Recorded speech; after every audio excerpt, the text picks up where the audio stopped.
श्री शिवाय नमस्तुभ्यम 1000 महामृत्युंजय मंत्र के बराबर होता है।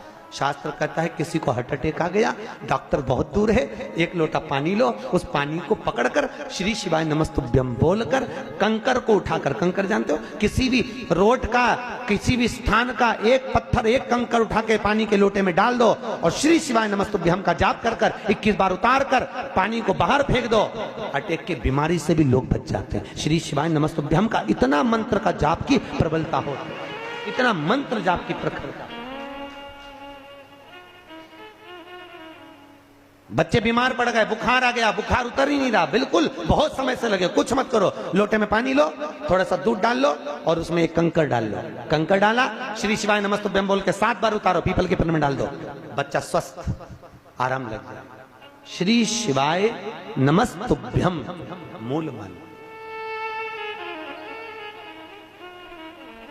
पेपर देने जा रहे हैं बच्चे, एग्जाम में बैठ रहे हैं, इंटरव्यू में बैठ रहे हैं, 1 अक्षत चावल का दाना 1 लीजिए, श्री शिवाय नमस्तुभ्यम बोलकर घर के बाहर से जब निकलो फेंकते हुए चले जाइए, विद्या में उत्तमता प्राप्त होती है। ये उसी तरह है जैसे घर का दीपक, घर का दीप देखा, घर में जो दीपक होता है उसको बदला नहीं जाता, बार बार नहीं बदलना चाहिए।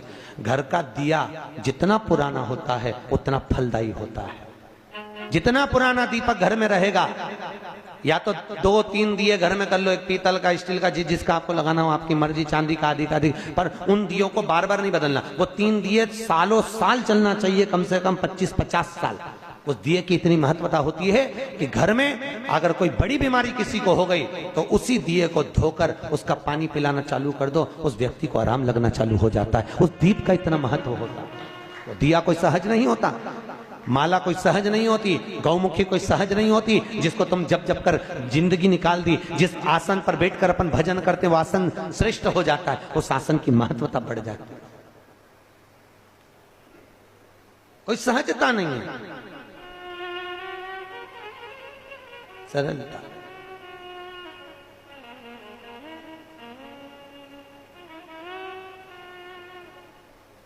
हमारे यहाँ तो अग्रवाल जी, हमारे यहाँ शिव महापुराण की कथा जो उस एरिया में होती है, आंध्रा साइड में होती है या गुजरात, राजस्थान, एमपी साइड में होती है, तो जहां पर व्यास वक्ता बैठता है वहां पर जजमान रोज आसन बिछाता है, रोज उठाता है।